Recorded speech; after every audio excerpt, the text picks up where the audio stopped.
Christine Lagarde, directrice de la BCE, la Banque Centrale Européenne, et ancienne directrice du FMI, le Fonds monétaire international, a déclaré le 22 mai 2022 que Bitcoin ne vaut rien.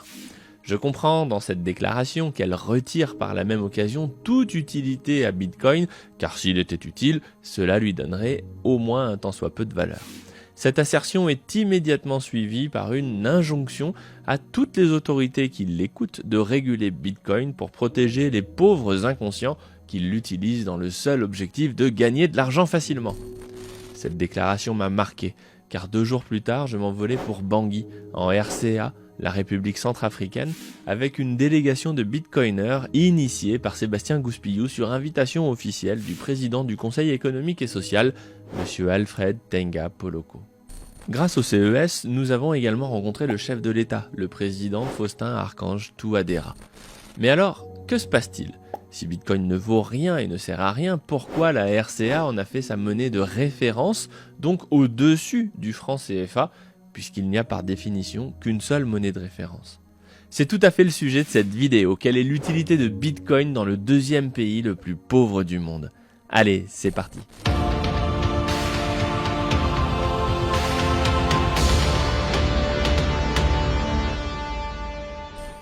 Pour nous, tout commence avec la décision de la RCA d'adopter Bitcoin comme monnaie de référence et ce communiqué du chef de l'État, Faustin Archange Touadéra, le 26 avril 2022. Une fois sur place, nous avons eu la chance de rencontrer les membres du Conseil économique et social, des ministres et autres personnalités de la vie politique, économique et sociale de la RCA. En toute transparence, nous avons intégralement payé ce voyage à nos frais et avec les membres de la délégation, il a été décidé que nous ne devions pas offrir de cadeaux pour que personne ne puisse être suspecté de quoi que ce soit dans un sens ou dans l'autre. Donc Lionel, je suis désolé, mais les exemplaires que tu m'avais donnés de la monnaie à pétales sont revenus dans ma valise. Nous avons payé pour nos chambres, nos repas et tout le reste. D'ailleurs, nous avons séjourné dans le bel hôtel 5 étoiles nommé Ledger Palace, s'il vous plaît, que nous avons bien apprécié. Mais avouez qu'avec un nom pareil, nous pouvions difficilement aller ailleurs. Blague à part, la situation sécuritaire de Bangui est compliquée et c'est au Ledger que nous étions le plus en sécurité selon nos sources. Alors, en quoi Bitcoin peut servir les intérêts de ce pays? La RCA n'a évidemment aucun pouvoir sur le taux de change avec le Bitcoin. Certains avancent donc que le problème serait le même. Eh bien oui et non, c'est là que l'on peut très bien penser à une économie avec 2 monnaies.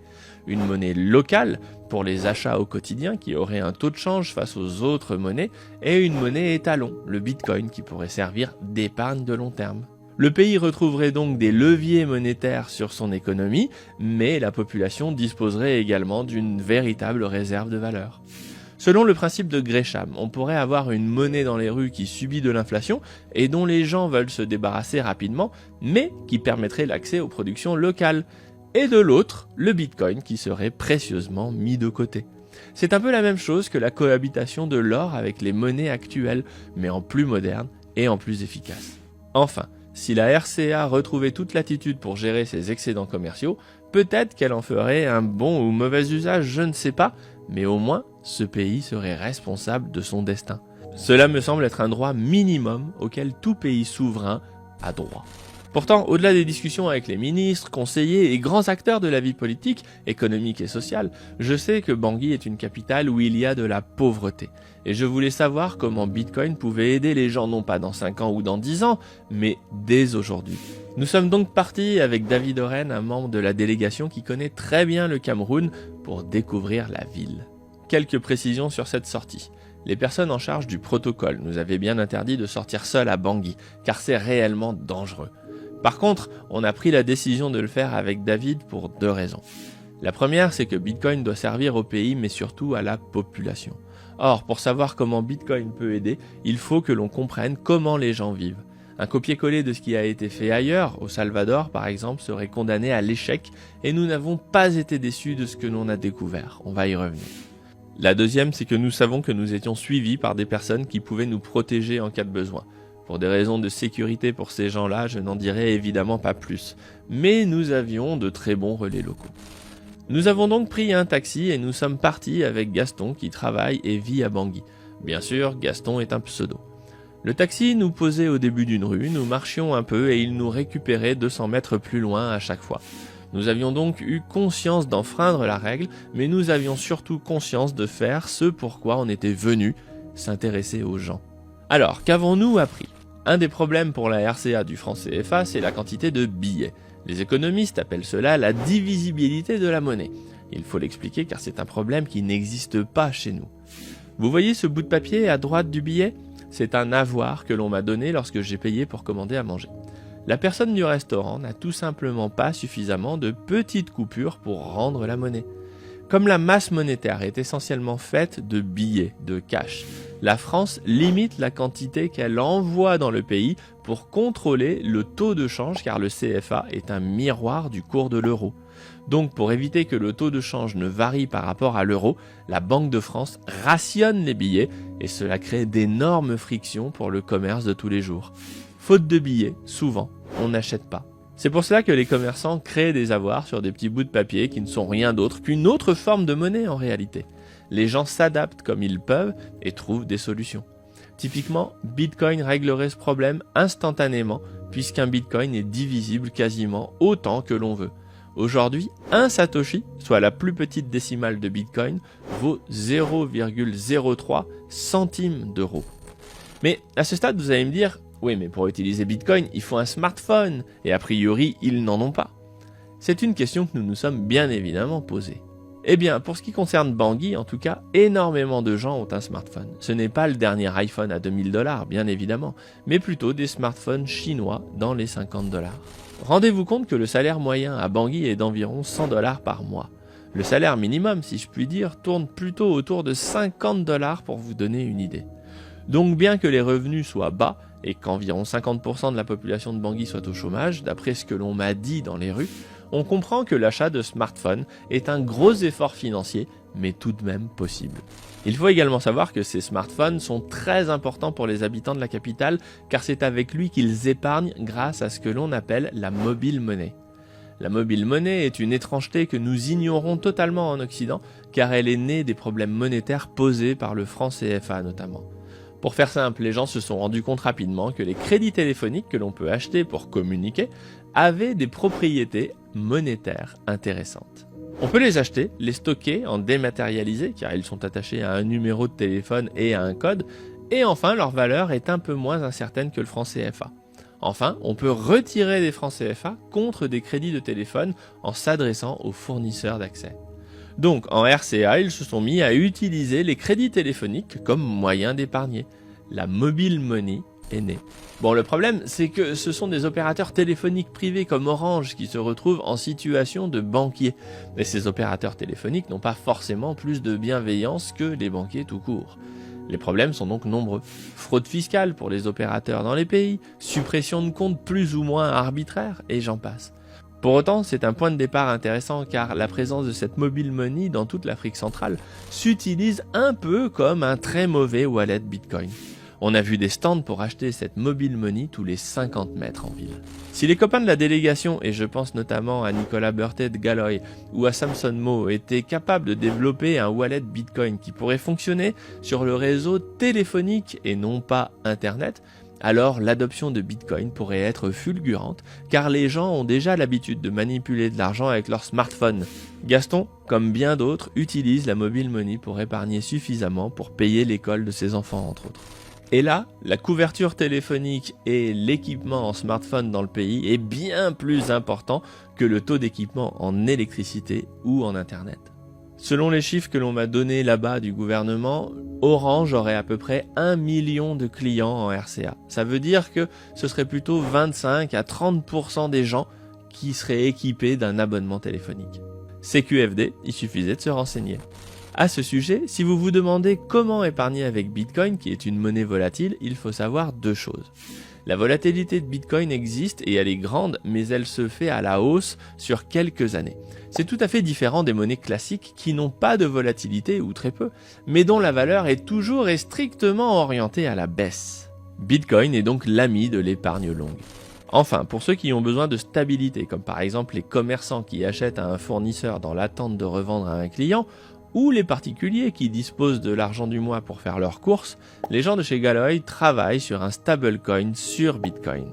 Et oui, durant ce voyage, il a été question avec Nicolas Berthet et Nour El Bawab, les représentants de Galoy Money, de développer un wallet Bitcoin pour la RCA qui permettrait d'avoir un stablecoin en Bitcoin basé sur le CFA, voire le dollar.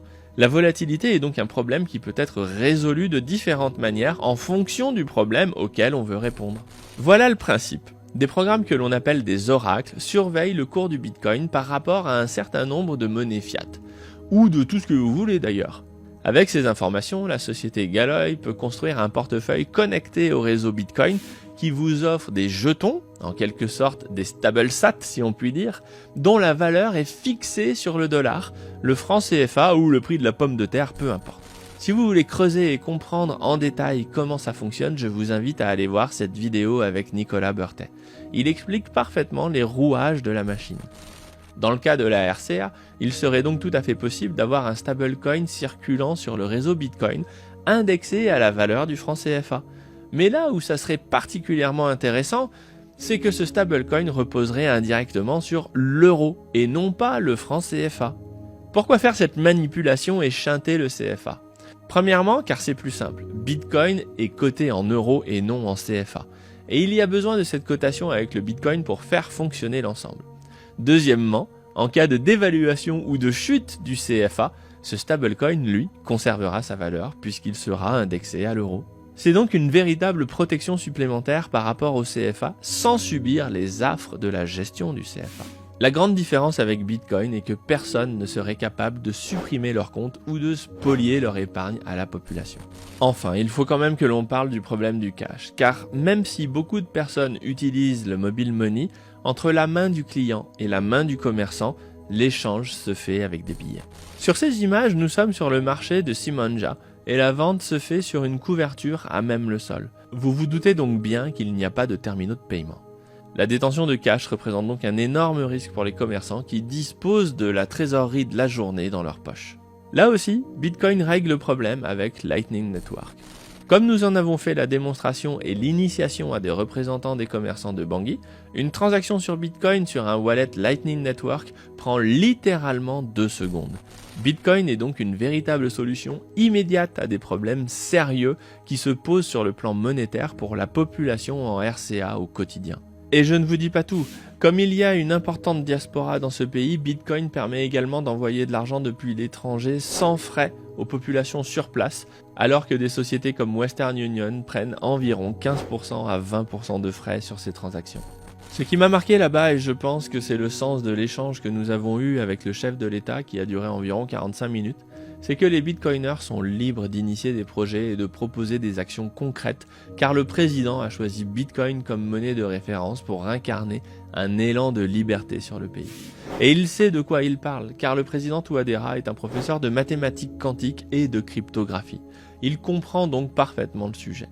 Rendez-vous compte qu'il donne encore des cours à l'université de Bangui sur ses heures de repos. Mon ressenti personnel, c'est d'avoir rencontré quelqu'un qui aspire à la liberté d'entreprendre, de penser et d'agir pour son pays. D'ailleurs, la veille de notre départ, le président Touadéra annonçait l'abolition de la peine de mort en RCA. Alors oui, nous sommes conscients que la situation politique est compliquée. Et les attaques ont commencé à déferler alors que nous étions même pas encore revenus. Les moins intelligents d'entre eux ont pris le risque de la diffamation, nette, franche et sans appel, en nous accusant d'être des idiots utiles, complices des crimes de guerre de Poutine, car nous l'aiderions à financer le régime russe. Rien que ça.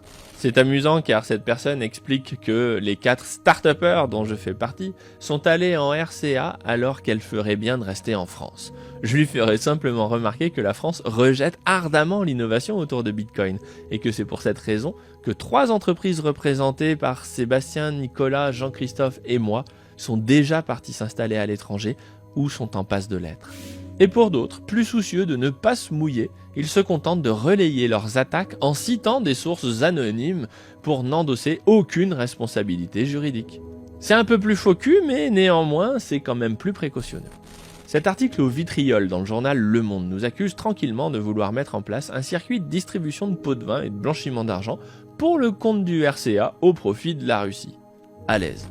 Bon, nous noterons que j'ai cherché à joindre ces gens directement pour apporter la contradiction et que nous puissions tout simplement répondre à leurs accusations graves. Mais le courage du journaliste parisien étant ce qu'il est, à ce jour, nous n'avons eu aucune réponse. Pour ma part, je garde en tête que le lendemain de notre sortie nocturne, nous avons été avertis qu'il y avait eu 20 morts à la périphérie de Bangui. Alors on fait quoi? On parle et on ne fait rien pour être à l'abri de tout soupçon? Ou on tente quelque chose, chacun à notre échelle, pour apporter une petite contribution? Quant aux accusations de corruption, sachez bien que Bitcoin n'est pas facilement corruptible. Toutes les institutions sérieuses comme le Trésor américain ou les rapports sur le crime et le blanchiment d'argent montrent que faire du trafic sur Bitcoin est une très mauvaise idée, car tout est beaucoup plus facilement traçable sur Bitcoin puisque c'est un réseau ouvert. Le rapport sur le crime de Chain Analysis montre un taux d'activité criminelle en baisse sur le long terme sur toutes les cryptos de 0,15% contre environ 5% pour le dollar en cash qui est quasiment intraçable. Mais les gens sérieux qui ont fait leur devoir savent tout cela et ne tombent pas dans ces accusations fallacieuses qui ne font que souligner une ignorance crasse. Bien sûr, la course-poursuite entre le gendarme et le voleur est éternelle et ne prendra pas fin avec Bitcoin bien évidemment. Mais si les gangsters veulent blanchir de l'argent avec Bitcoin, il va falloir qu'ils se professionnalisent très sérieusement car la moindre petite erreur sera fatale à tout le réseau. Car sur la blockchain, lorsque vous tenez un fil, vous devenez capable de dévider toute la plotte.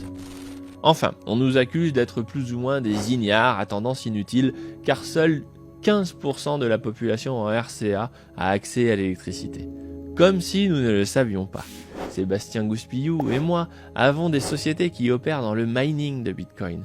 David Oren, membre de la délégation, travaille dans la brousse au Cameroun en installant des stations solaires. Sur Grand Angle Crypto, nous avons fait plusieurs interviews et vidéos qui expliquent et démontrent en quoi le mining est une industrie qui soutient le développement des réseaux électriques au profit de l'environnement et des populations. Mais tout cela, nos critiques parisiennes à la petite semaine ne le savent pas, puisqu'ils n'ont pas pris le temps de bosser le sujet et qu'ils se contentent d'a priori factuellement faux. Alors messieurs les médias, si vous voulez savoir pourquoi nous sommes partis là-bas, ce que nous avons proposé et ce que nous pouvons faire, eh bien invitez-nous pour que nous vous expliquions nos métiers. Pas de politique, juste des faits. Voici mon email. Il y aura toujours un membre de la délégation pour vous répondre de façon constructive, en plateau ou à distance, pour tout type de médias. Nous vous demandons simplement de nous écouter avant de nous tirer dessus et de nous faire passer pour des suppôts de Satan à la solde de Poutine. Enfin, pour terminer sur une note positive, nous avons été fortement touchés par Bangui. Ce que je retiens, c'est qu'à Bangui, on pleure et on rit, car on est touché par cette population joyeuse qui continue de sourire, de faire la fête et de vivre alors qu'ils ont des problèmes sérieux par-dessus la tête. Merci au chef de l'État, le président Touadéra, de nous avoir reçus. Merci au Conseil économique et social, au travers de son président, Alfred Tenga Poloko. Et merci à Gaston, digne représentant de ses concitoyens, que nous avons adoré entreapercevoir avec David lors de cette soirée inoubliable. Merci à vous tous. Sur ce, à très bientôt pour de nouvelles vidéos. Ciao.